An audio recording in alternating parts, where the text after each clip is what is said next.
Hello दोस्तों, मैं सुभाष कुमार। दोस्तों 67 BPSC and CDPO and UPSC and BPSC and अन्य जो पीसीएस एग्जामिनेशन है उसके लिए जो पेपर्स का डेली एनालिसिस होना बहुत जरूरी है। और आप जब पेपर को एनालिसिस करते हैं दोस्तों तो निश्चित रूप से आपकी जो पीटी और मेंस की जो बेस है वो है जो एक सकारात्मक रूप से आगे बढ़ती है। तो कहा जा सकता है कि आप है जो पेपर को एनालिसिस जरूर करें ताकि है जो आपकी जो लेखन शैली है उसमें है जो रचनात्मक लेखन शैली का है जो आपका विकास होता है। निश्चित रूप से है जो आपके लिए बहुत ही महत्वपूर्ण है। वीडियो अच्छा लगेगा दोस्तों तो निश्चित रूप से लाइक एंड सब्सक्राइब जरूर करें, वही मेरा मानक होता है। तो दोस्तों बिना लेट किए हुए हम आपसे जुड़ने का प्रयास करेंगे। और दोस्तों हम कह सकते हैं कि बहुत ही इंपॉर्टेंस है जो आप अगर देख सकते हैं तो हमने जो पेपर का एनालिसिस किया है वो पेपर का है जो हर एक लाइन को है जो अंडरलाइन करने का प्रयास किया है ताकि है जो इससे जो इम्पोर्टेंट चीज है जो आपको इसको बताया जाए और बहुत ही इम्पोर्टेंस होगा जब आप इसको पढ़ने का प्रयास कीजिएगा खुद से। तो दोस्तों आज हम बात करेंगे दोस्तों इसी से रिलेटेड कि इम्पोर्टेंस क्या क्या है। आज का मेरा पहला टॉपिक है, वीडियो लास्ट तक देखेगा दोस्तों, बहुत ही इंपॉर्टेंट है। आज का जो पहला टॉपिक है दोस्तों, कुछ टॉपिक की बात करेंगे, कौन कौन टॉपिक पे हम बात करेंगे दोस्तों। आज हम बात करेंगे यासीन मलिक जिनको आजीवन कारावास मिला है, इसके अंदर आपसे रिलेटेड क्या क्या चीजें हैं। तो यूएपीए बिल के बारे में है दोस्तों क्या है। फिर है दोस्तों आईपीसी जो लगाई गई है, धाराएं लगाई गई है, एनआईए का क्या है जो इसमें रोल रहा। फिर है दोस्तों सीआरपीसी और आरपीसी से रिलेटेड जो भी और भी इम्पोर्टेंट जो पार्ट है इस पर हम बात करेंगे। दूसरा अगर हम बात करें दोस्तों तो प्रधानमंत्री जी के द्वारा बोला गया है कि हर लोगों के पास भारत के जो जितने भी जो स्मार्टफोन चलाते हैं 18 वर्ष से ऊपर है या जो सक्षम है डिजिटल रूप से सक्षम है उनके हाथ में स्मार्टफोन हो।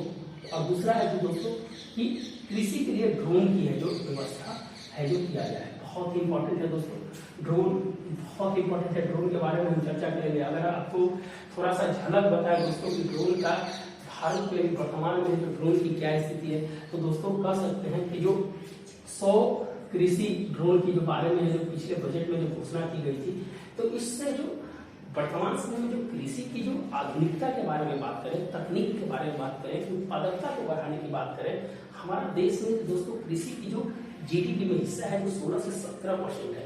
तो निश्चित रूप से कहा जा सकता है कि अगर हम इस आधुनिकता के साथ कृषि को जोड़ दें तो निश्चित रूप से उस मूल्यों का जो भार होगा, जो उस मूल्य जो निकलेगा निश्चित रूप से है जो कम होगा। और कम होगा तो है जो लोगों को है जो लोगों के पास आसानी से पहुंचेगा। कृषक को है जो दोस्तों है निश्चित रूप से जो उसका लाभ है देखने को मिलेगा। जो दोगुना करने की बात है, जो कृषि की जो आय दोगुना करने की बात है निश्चित रूप से ज्यादा होगा। जब हमारा उत्पादन में जब मान लीजिए जब हम उत्पादन में अभी मेरा 100 रुपया लग रहा है और इस तकनीक के माध्यम से अगर 50 रुपया लग रहा है तो दोस्तों 50 रुपया का जो फायदा हो रहा है वो है जो पूरे देश के और हमारा जो निर्यात है, जो हमारे निर्यात जो कैपेसिटी है उसको बढ़ाएंगे और हमारा जो किसानों की जो डबल इनकम की बात की गई है उसमें भी है इसका फायदा होगा। तो निश्चित रूप से दोस्तों ड्रोन बहुत ही इंपॉर्टेंट है। अगर हम बात करें कि इसका कहाँ कहाँ यूज कर सकते हैं, थोड़ा सा ऑब्जर्व दे रहा है दोस्तों, तो इसको कृषि में तो यूज कर ही सकते हैं, दूसरा है इसका रक्षा में यूज कर सकते हैं, तीसरा है जो माइनिंग के क्षेत्र में यूज कर सकते हैं, ऊर्जा के क्षेत्र में इसको यूज कर सकते हैं। फिर अगर दोस्तों करते हैं तो कृषि बीमा के क्षेत्र में, बीमा के क्षेत्र में भी है जो इसके डेटा पर है जो यूज कर सकते हैं। तो हर एक जगह संरचना निर्माण में है जो इसका यूज कर सकते हैं, उद्योग में यूज कर सकते हैं, रोजगार मैंने दोस्तों हर सेक्टर में है जो आप इसको बात कर रहे हैं देख सकते हैं। तो निश्चित रूप से आपके लिए बहुत ही इंपॉर्टेंट होगा दोस्तों। हमें जो मेंस के टॉपिक पे इसको हम लेके आ गए थे। चलो दोस्तों तो स्मार्टफोन और ड्रोन की हम बात करेंगे। फिर है जो दोस्तों उत्तराखंड में जो यूनिफॉर्म सिविल कोड जो समान नागरिक संहिता के लिए कमेटी बनी है उस कमेटी के बारे में चर्चा करते हैं। और यूनिफॉर्म सिविल कोड को डेथ आर्टिकल क्यों कहा जाता है, क्या कहा जाता है, डेथ आर्टिकल क्यों कहा जाता है, इसके बारे में भी हम बात करेंगे। तो दोस्तों ये कुछ इंपॉर्टेंस था। कुछ और अगर हम बात करेंगे दोस्तों आगे हम बढ़ेंगे तो उसमें दोस्तों जो गीतांजलि को जो हिंदी का जो विकल्प पुरस्कार मिला है उसके बारे में भी चर्चा करेंगे। आपसे हम कुछ टॉपिक के बारे में चर्चा कर देते हैं ताकि है जो आपके लिए बहुत ही इंपॉर्टेंट हो जाए। दूसरा है दोस्तों कि आगे हम बढ़ेंगे तो आप जो मोदी सरकार के जो 8 साल पूरा हुए हैं, उन 8 साल में क्या क्या उपलब्धियां हैं, कुछ योजनाएं के बारे में है, उस योजनाओं के बारे में हम बात करेंगे। फिर दोस्तों अगर आगे हम बात करें तो आपदा से बचाव दल के लिए करेगा नव क्षेत्र। एक उत्तराखंड में दोस्तों, उत्तराखंड में एक नव क्षेत्र, क्या है, नव क्षेत्र, नव क्षेत्र है जो आपदा में आने के लिए एक है जो एक नई तरह से जो तकनीक को लॉन्च किया है, जिसमें जब आपदा आएगा तो इस नव क्षेत्र को वहां भेजकर वहां जो राहत और बचाव कार्य को जो जल्दी से किया जाएगा। तो दोस्तों कुछ इस तरह की है जो बातें हैं। ई कचरा की नीति में है जो चेंजिंग आया है दोस्तों, क्या है, ई कचरा जो है उसकी पॉलिसी में है जो चेंजिंग आया है, इसके बारे में भी हम बात करेंगे। तो थोड़ा सा लंबा वीडियो हो जाता है दोस्तों, लेकिन आपके लिए बहुत ही महत्वपूर्ण है, निश्चित रूप से है जो आपके लिए बहुत ही महत्वपूर्ण है। कुछ अंतर्राष्ट्रीय बातें करेंगे। तो अंतर्राष्ट्रीय बातें करेंगे तो अफगानिस्तान के लिए जो चौथा क्षेत्रीय बैठक हुआ है दोस्तों, मुझे ताजिकिस्तान में हुआ है। कहाँ हुआ है, ताजिकिस्तान में है जो चौथा है जो क्षेत्रीय बैठक हुआ है, जो अफगानिस्तान को सक्षम बनाने के लिए जो जितने भी जो सुरक्षा जो सलाहकार है, जिसे आप लोग जानते हैं कि जो भारत के अजीत डोभाल है, वो भी है जो इसमें है जो हिस्सा लिए है। तो निश्चित रूप से है जो दोस्तों है जो इसमें हम जो बात करेंगे। फिर है जो दोस्तों कुछ और भी बातें हैं कि सिपरी का रिपोर्ट्स में, सिपरी रिपोर्ट्स आया है जो दोस्तों हथियार के आयात और निर्यात के बारे में बताया गया है, उसके बारे में भी हम जो कुछ चर्चा करने की जो बात करेंगे दोस्तों। फिर है जो इम्पोर्टेंट चीज है, फिर है जो आपको लास्ट में हम बताएंगे। तो दोस्तों आज हम इसी चीज पे चर्चा करेंगे। वीडियो अच्छा लगता है दोस्तों तो लोगों के बीच share and like and subscribe जरूर करें, बहुत ही इंपॉर्टेंट है आपके लिए वीडियो। दोस्तों सबसे पहले हम बात करेंगे आपका जो यूएपीए बिल के बारे में है। कौन सा है, यूएपीए बिल। यूएपीए बिल क्या है दोस्तों, गैर कानूनी गतिविधि रोकथाम अधिनियम, गैर कानूनी गतिविधि रोकथाम अधिनियम, क्या है दोस्तों, रोकथाम अधिनियम। यह जो दोस्तों यूएपीए बिल है, ये 2019 में लाया गया था। जब इस बिल को लाया गया था दोस्तों, इसका बहुत विरोध किया गया था कि है सभी को आतंकवादी घोषित कर देगी सरकार और सबको जेल में डाल देगी। तो निश्चित रूप से एक राष्ट्र को मजबूत होने के लिए, एक और अखंडता को और एक स्वच्छ पारदर्शी एक अनुकूल वातावरण बनाने के लिए दोस्तों है जो किसी भी तरह की जो है इस तरह का कदम उठाना है जो एक सराहनीय कदम है जो माना जाता है। तो स्वच्छ वातावरण और आतंकवाद मुक्त देश को रखने के लिए निश्चित रूप से एक स्वावलंबी राष्ट्र बनाने के लिए जो दोस्तों इस बिल की बहुत बड़ी भूमिका है मानी जाती है। तो दोस्तों गैर कानूनी जो गतिविधि रोकथाम अधिनियम है जो यासीन मलिक के मामले में जो लगाया गया है, उसमें 2017 में सबसे पहले केस को है जो एनआईए के द्वारा है जो रजिस्टर किया गया था। और है जो दोस्तों एनआईए के द्वारा जो रजिस्टर किया गया, जब इसकी सुनवाई हुई तो सुनवाई में दोस्तों है इसकी जो धारा 3 के बारे में अगर हम बात करें दोस्तों, तो आपको मेल से कभी कभी लिखने के लिए मिल सकता है कि अवैध संगठन बनाने का, क्या है, अवैध संगठन बनाने का, धारा 3 के अंतर्गत।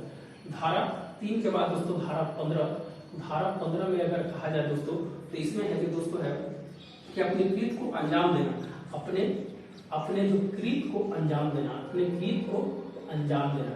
हम बोल रहे हैं दोस्तों, आप है जो सुनते जाइए, कि लिखना इंपॉर्टेंट नहीं है जितना आपको समझना है।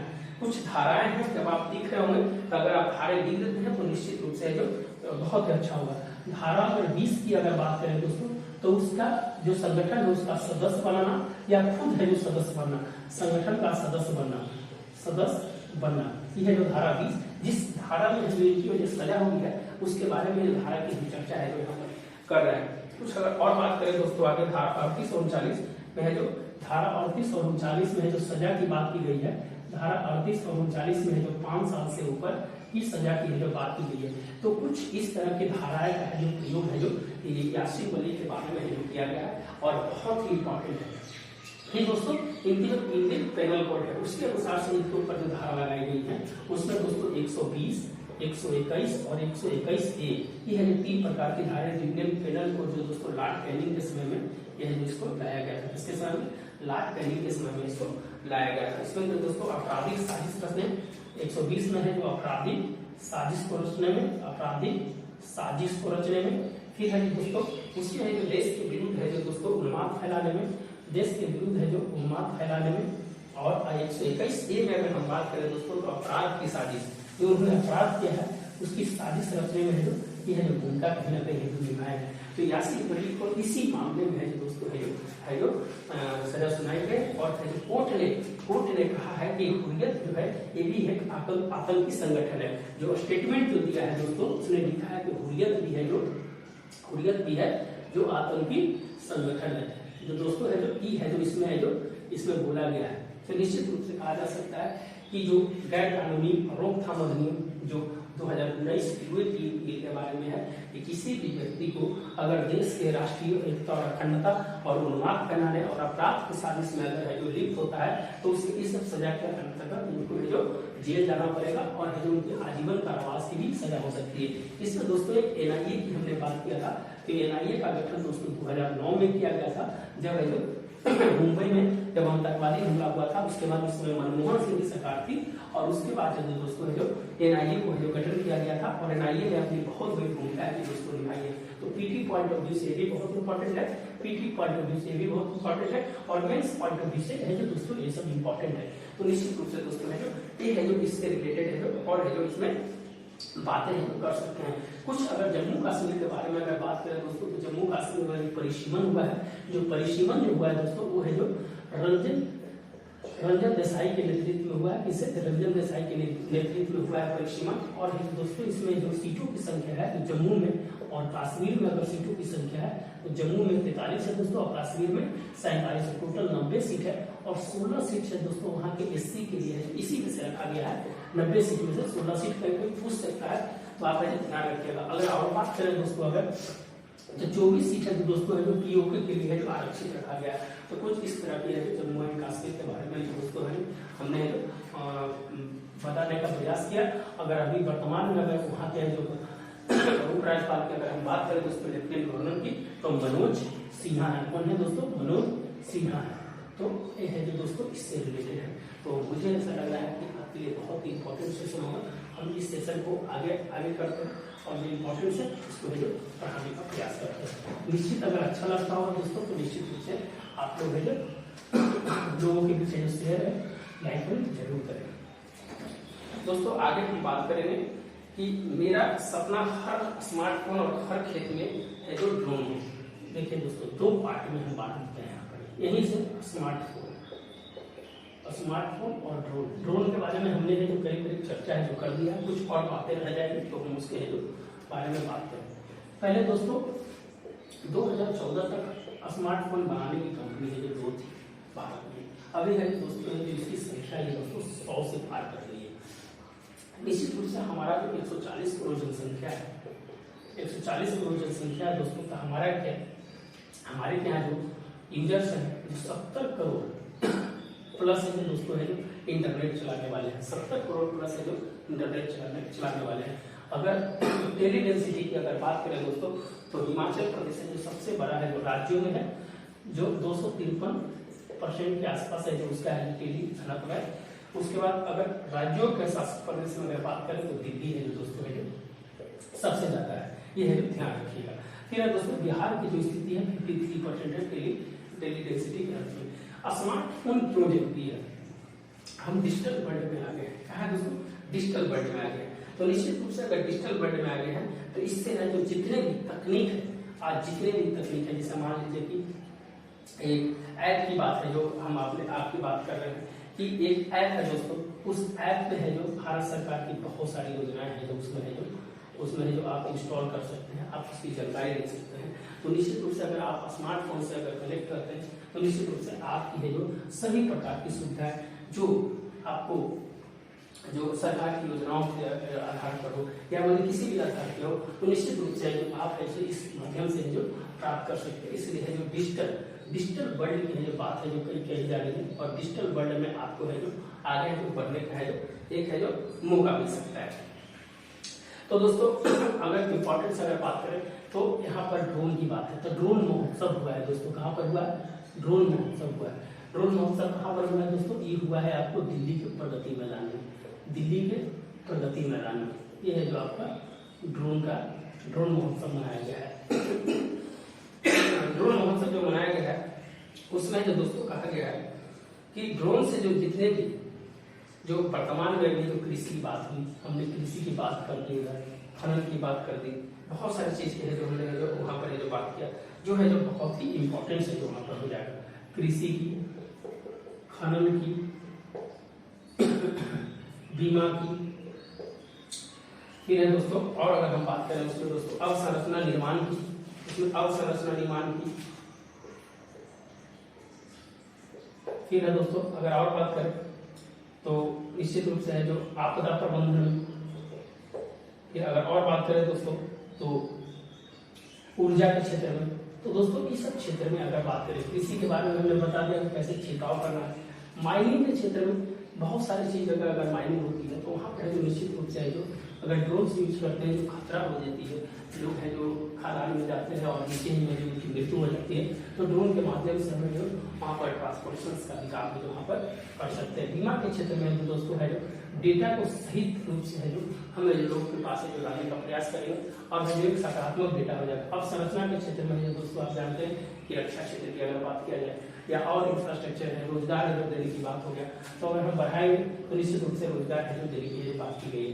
आपदा भी दोस्तों है उत्तराखंड में भी एक नव क्षेत्र के बारे में हम चर्चा कर रहे थे कि नव क्षेत्र है जो दोस्तों है आपदा के क्षेत्र में एक बनाया है, वो है जो ड्रोन तकनीक है।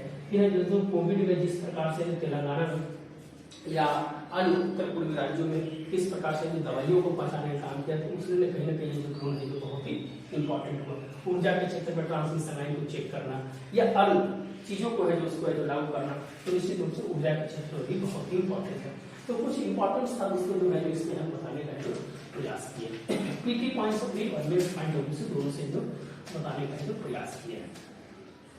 आगे अगर हम बढ़ते हैं दोस्तों तो उत्तराखंड में समान नागरिक संहिता के लिए विशेष समिति का गठन किया गया है।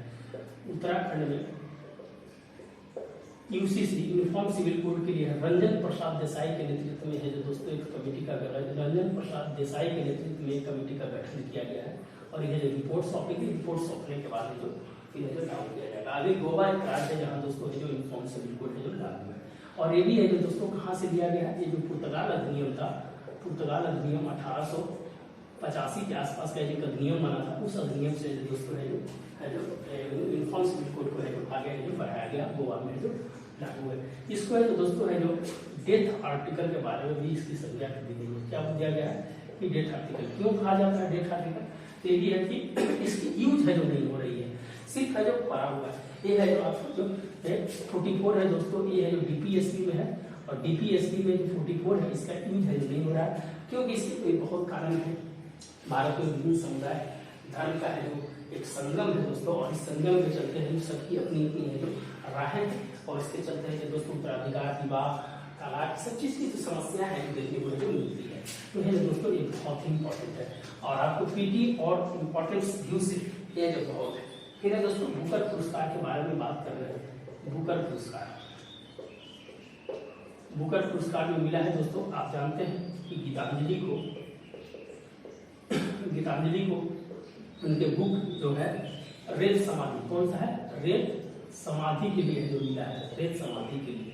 आप जानते हैं दोस्तों कि इसको है जो टॉम, इसका जो किया गया है टॉम ऑफ सेंड जो इसका इंग्लिश वर्जन है और ये इस इंग्लिश वर्जन में जो इनकी जो गीतांजलि के साथ जो इनका साथ दिया है वो है जो दोस्तों है जो निश्चित रूप से जो बहुत ही इंपॉर्टेंट है और उसको जानना इसलिए जरूरी है क्योंकि है जो उन्होंने इंग्लिश में है जो उन्होंने जो इनका है जो काम किया है और उनका नाम है डेजी रॉकवेल। क्या नाम है, डेजी रॉकवेल। क्या नाम है, डेजी रॉकवेल है जो उन्होंने इंग्लिश में किया है और इसमें जो राशि मिली है 50 लाख मिली है और दोनों भी समान रूप से जो बांटी जाएगी। और निश्चित रूप से जो हिंदी का जो बुकर पुरस्कार जो पहला मिला है ये है जो बहुत ही जो इम्पोर्टेंस है। अगर भारतीय की बात करें दोस्तों तो अरुंधति राय को जो मिला था the God of a small thing के लिए, God of a small thing के लिए।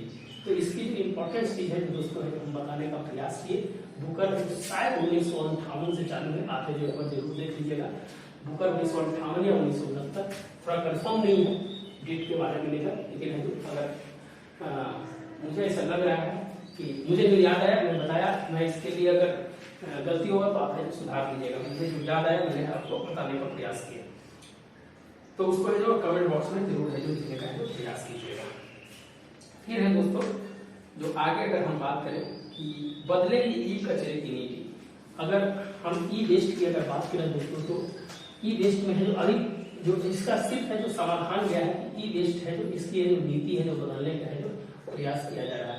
11 लाख टन जो है जो दोस्तों है जो साल में जो कचरा निकलता है, इसके रिसाइकल के लिए है जो दोस्तों है जो कंपनी के ऊपर भार नहीं जाएगा, इसके लिए एक अलग है जो कमेटी का गठन किया जाएगा और उसके अनुसार उनको लाइसेंस दिया जाएगा, वो है जो रिसाइकल करेंगे, जिसके कारण है जो दोस्तों जो अभी जितने भी इलेक्ट्रॉनिक सामान है इसके कारण है जो भूस जल और निश्चित रूप से सागर की बात करें, महासागर की बात करें, जहाँ पर है जो इसकी है जो इफेक्ट जा रही है, उन लोगों के साइकिल के रूप में है जो हमारे खाद्य पदार्थ में आ रहा है, चाहे जो आप समुद्री मछली हो या फिर किसी तरह से है जो आपके साइकिल में आपके स्वास्थ्य को प्रभावित कर रहा है। तो इसके लिए दोस्तों है ई वेस्ट के लिए है जो एक नई है जो नीति है जो सरकार के द्वारा लाई जा रही है, ये जो बहुत ही इंपॉर्टेंट है दोस्तों। और 11 लाख टन कचरे का है जो रिसाइकिल करना है और किस प्रकार से किया जाएगा, इसके लिए 450 लाइसेंस बांटने की जो बात की जा रही है। आगे अगर हम बात करें दोस्तों तो इम्पोर्टेंस है, तो आज के लिए जो इम्पोर्टेंस है पेपर में वही हम बात करेंगे। आतंकवाद रोकने के लिए, आतंकवाद रोकने के लिए और अफगानिस्तान की सुरक्षा के लिए एक बैठक हुई है, अफगानिस्तान की सुरक्षा के लिए एक बैठक हुई है, वो है जो दोस्तों चौथा क्षेत्रीय बैठक है। कौन सा है? चौथा क्षेत्रीय बैठक है। चौथा क्षेत्रीय बैठक है जो हुआ है कहाँ? ताजिकिस्तान में, ताजिकिस्तान में हुआ है। इसकी राजधानी है जो दुशान में हुआ था। कुछ दिन पहले आप एससीओ की मीटिंग भी है जो दोस्तों यही हुई थी। एससीओ में 9 देश हैं, भारत 2017 में है जो इसका जो मेंबर बना था और बहुत ही इंपॉर्टेंट है दोस्तों एससीओ। दूसरा चीज है दोस्तों कि अफगानिस्तान में जब से जो तालिबान की सरकार आई है उसमें दोस्तों जो 15 अगस्त को है जो वहां पर काबुल पे जो कब्जा कर लिया था, उसके लिए भारत ने जो ऑपरेशन देवी शक्ति चलाया था। क्या चलाया था? ऑपरेशन देवी शक्ति है चलाया था, ऑपरेशन देवी शक्ति।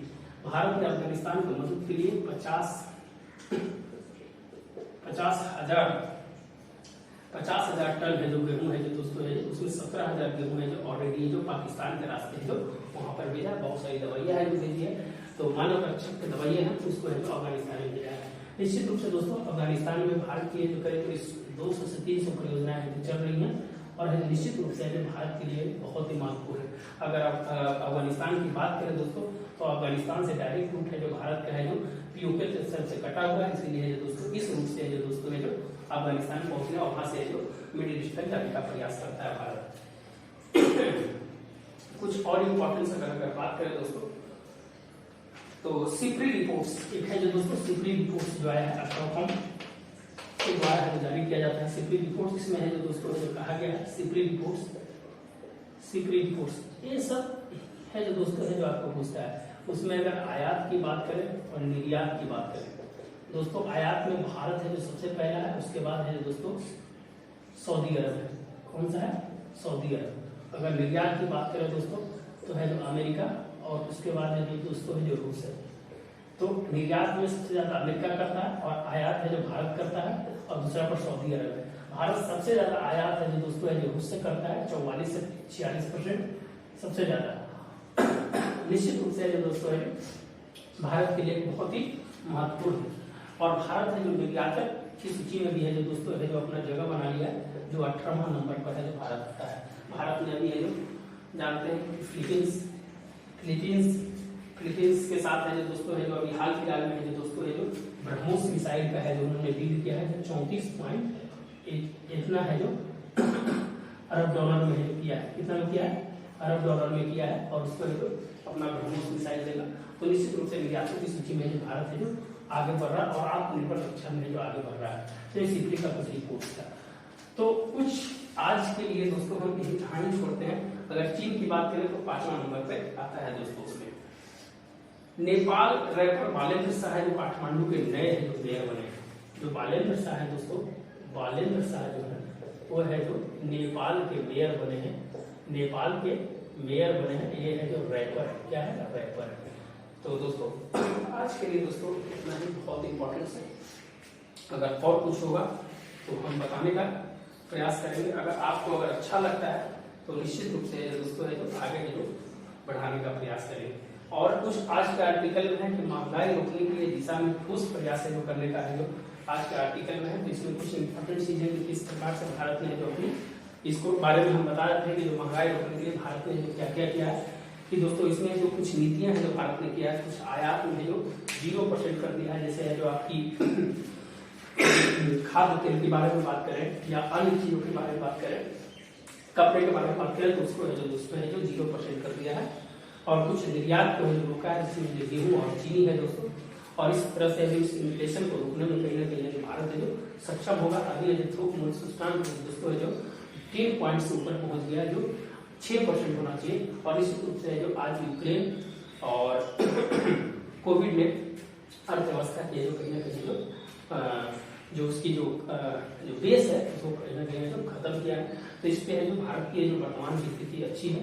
फॉरेन रिजर्व अगर बात करें तो 6 से 33 अरब डॉलर के पास अभी फॉरेन रिजर्व है। तो निश्चित रूप से कहा जा सकता है जो भारत की जो अर्थव्यवस्थाएं हैं निश्चित रूप से है जो अभी है तो एक अच्छी कंडीशन से मानी जा सकती है। हमें सकारात्मक रूप में लेना है। इतना होने के बाद भी हमने है जो रसिया से है दोस्तों है जो तेल आयात कर रहे हैं। ईरान से भी बातचीत कर रही है। ईरान हमारा अंतर्राष्ट्रीय मार्केट से 25% जो कम पैसा में है जो हमारा है जो तेल देता है और है जो रुपये में कारोबार करता है। तो निश्चित रूप से कहा जा सकता है कि एक है जो अर्थव्यवस्था के लिए अच्छा साइन है। तो दोस्तों निश्चित रूप से आज के लिए वीडियो यहीं रखते हैं। अगर अच्छा लगता है दोस्तों तो निश्चित रूप से लाइक एंड सब्सक्राइब जरूर करें। वही मेरा मानक होता है। धन्यवाद दोस्तों, फिर मिलते हैं कल नए वीडियो के साथ। धन्यवाद।